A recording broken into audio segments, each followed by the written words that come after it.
Well, hello everyone. Hello, and welcome back to Mr. Full Stack, in which we cover front-end technology, program languages, and of course back-end as well. And today, before we actually get started, we need to make sure that I get something to eat, and I'm going to be able to do that by going over to one of my favorite food sources, which is finger licking food right out of Delaware. Now, of course, what I'm going to do is get some of that fish right there because it's looking super scrumptious. And of course, cameraman, the green screen is actually breaking from the top. If you can fix that later, thank you very much. Now, let me scroll down over here, see what else we got at Finger Licking Food. You can hit up her at her Instagram. I believe it is Finger Licking Food. Finger, FINGRLIKINNFOOD. You can check her out at the actual, let's see here, Facebook and Instagram. The food is phenomenal. And I think I'm going to send her a message so I can get the actual fish. Yeah, and the pasta. And let me just scroll down. Let's see here. Oh, that was just a preview of the actual food service truck, which will be coming out at a food truck near you. But let me close this up and let's talk about JavaScript today, in which we are covering what? We are covering, look at that green screen flip from the bottom. Oh my gosh. We need to actually cover the actual comparison operators in JavaScript. So let's go on ahead and get that going, and let's close this up because somebody doesn't know how to work the screen properly. Thank you very much. All right, let's go on ahead and get started. You have your Visual Studio Code editor up and running. If not, I will give you a chance to actually open up any editor that you would like. And what I'm going to do is open up two files. And the first file is going to be, let's see here. Make sure we're right where we need to be. Perfect. Oh, string objects. Looks like that's what we covered in the previous tutorial. Let's create two new files. And since we're working with comparison operators in JavaScript, let's actually call the file that. Comparison operators, if I can actually spell it right. And that'll be our JS file. And we're also going to have the HTML file as well. So let's create a new file here. We'll call it the same thing, comparison operators.html, just in case we have any output. I think we are going to have some output using that. So let's get some bare bones markup here and actually open this up with live server. And let's see where this bad boy is. That's good. That's good. We'll close this and let's get some bare bones markup, which will be an exclamation mark. All right. And we can close this. Okay. And we'll squish this down just a little bit. All right. So comparison operators. Before we can work with our JS file, let's actually add the script. Okay, and we'll place the source of where the script is, in which we just called it comparison operators. We used an underscore .js, and we'll defer that to make sure that the actual markup loads before the actual JavaScript itself. So let's do a refresh over here. Do a test on our script. Just do a quick alert just to make sure that our script works. And there is an alert with nothing else. So perfect. That's going to work out just right. So whenever we're dealing with comparison operators, that's going to be the equal signs, the greater than or less than. So let's go on ahead. Let me show you exactly what I'm referring to here. So we'll get rid of this and we'll have, let's see, L output. And this is just going to be linked with our HTML file, but we don't actually have anything there. So let's just maximize that. Move this here, and we'll move this down here just so we can see both.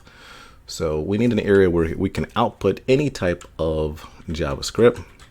Let's see here. Let's just go with an actual H1, and we'll give it an ID of output. This way we can actually output our results to this area here. All right, so that'll work. And then what we'll do is we're going to output some math to the actual screen. So let's say let L output equal the document object, in which we've used this before.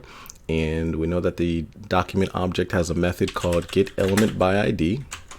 And let's use the ID of, let's see, output, because that's the actual ID that we actually have up here.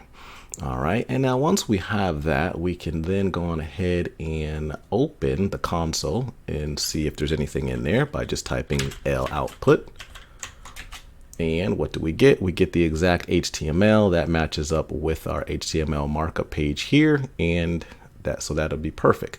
So now we want the output of our results to go there. And how we're going to do that is, let's go L output, and we'll say the text content is going to equal, let's just have it returns, let's see here, we'll have it return our first operator. So we're going to say that returns, let's use high versus high. So let's test this out. High versus actual high, and see what's actually returned. And so what you'll notice here is it returns true. And why does it return true? It returns true because this string actually equals this string. All right. So now if we were to do another example, let's say if we dimmed this out,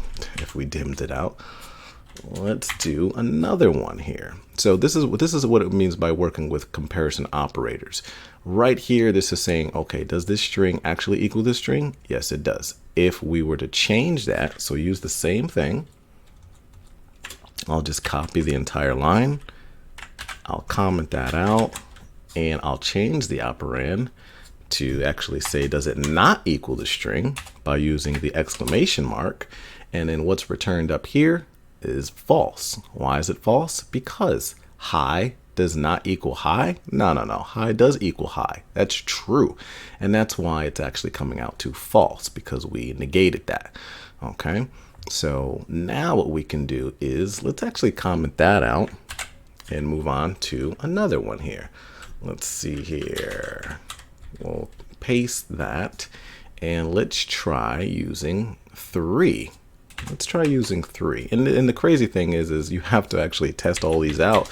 But once you get used to them, then you're fine.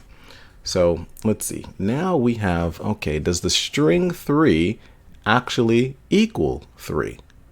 And when I'm looking at that, I'm like, it says it's true, but it's really not true at all, because string 3 and 3 are two different things. But what happens is JavaScript's going to try to turn that string into a number and actually, compare it. So what we actually want is for the actual comparison operators to not just check the actual value, but to actually check the type, the data type, and the value.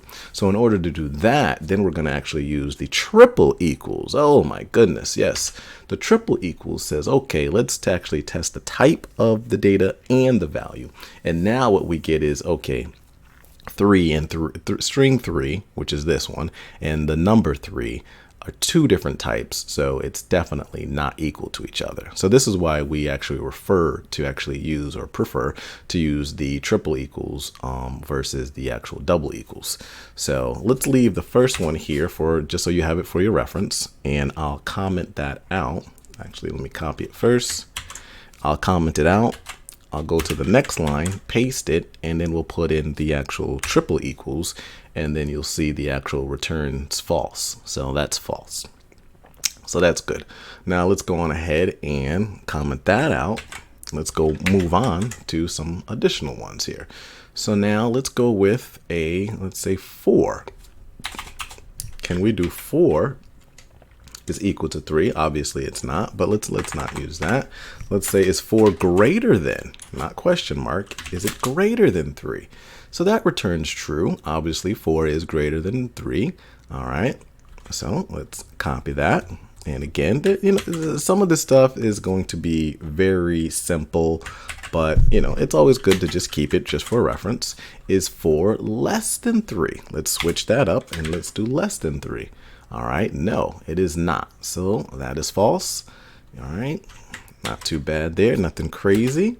Okay, let's do another one. Let's comment this out. Let's go down the line. What about is 4? Actually, yeah, is 4 less than or equal to 3? No, it's false. Is it greater than or equal to 3? Yes, it is. All right. If we change that to 3, is 3 greater than or equal to 3? Yeah, of course it is. All right. So yet another good example there. Let's copy that and let's go down the line. Let's say we can actually use, let's try testing. Let's go, let's see, we can actually apply this to a variable. Let's go on ahead and say, let testing equal an expression. That expression is going to be 4 is greater than 2. So now 4 is greater than 2. If I go to my console here and type in testing, and you see true is the value that comes out, that's returned at the right here. Okay, so now I can actually use testing. Since testing equates to true, I can use that. So like, how can I use it? Like this. We'll go, let's see, let's uncomment this. We'll say L output.text content returns. What does it return? Let's say it returns testing. Is it equal to true? Let's see that. And what happens? It returns true. Why does it return true? Because testing, which is a variable up here, which is given the value of this expression. This expression says 4 is greater than 2, yes or no, or true or false. 4 is greater than true, so it actually comes out to true. If I were to change this and put a less than sign, then of course it comes out to false. Why is that? Because testing is not equal to true, because 4 minus 2 is not the case, and false is within testing, and false does not equal true at all. Okay, so again, just different ways to actually use actual comparison operators. There are, of course, some logical operators as well. You're going to use a mixture of both. So how would we actually do that? We could say something like, actually, we'll go to the console and we'll use, let's see, 4 and 4. Actually, let's do this. 5 is greater than 3, okay, and we'll use the AND operator, and 3 is greater than 2. All right, so what happens here? All right, and let's actually see if we can get this a little bigger. There we go. That's a little better, so you don't have to put the phone or tablet or screen all the way up to your face. So here we have 5 is greater than 3 and 3 is greater than 2. If both of these expressions equate to or actually return true, if both of these are true, then we will actually get true. But if only one of them is false, like if we were to change 3, or 3, if I can change it, yeah, 3 is less than 2. No, that's not right. That's not right at all. So 5 is greater than 3, but 3 is not less than 2, and that's why this becomes false. Okay, now we can actually change that as well. That's the AND operator. Let's go on ahead and use, let's say 5 is greater than 3, okay, or, so if we use the OR operator within our logical operators, we can say, wait a minute, or 3 is less than 2. Okay, it comes out to be true now because with the OR logical operator, only one of these expressions needs to be true. It can be this one or this one. Okay, so that's the big difference between the AND operators and the OR operators is both of the equations need to be true within the logical AND operators, and for the OR, only one of the expressions need to actually be true in order for you to get a result of true. And that's really it. Of course, you can always change these up by or actually negating the expressions. Let's say this is, if we were to use the same thing and use this AND operator. Now we know that 3 is not less than 2. Let's see if we can put the negate that right here. Oh yeah, look at that. So we can actually negate that. 3 is less than 2. No, it is not, but I did put the not operator in front of that, which actually negated that and turned it into a true statement. So now this is true and this is true. So a number of different ways you can use logical operators and comparison operators. What we can do is let's actually try to apply this and do like a small little program. And what we can do, let's create an actual object. We'll call it the grade detail. And within that object, we're going to have a property called pass 0, and score is also going to be 0. Let's see here. Oh, why do I have these little messages here? I need to put equals the actual object. And let's add to that. To the grade detail, we'll have a message, which is equal to an empty string. Now, and of course, if any of this looks crazy, that's quite all right, because we do actually cover objects in great detail within the JavaScript portion of this. So you can always go back to that or send me a message. So I'm just going to kind of fly through this particular portion.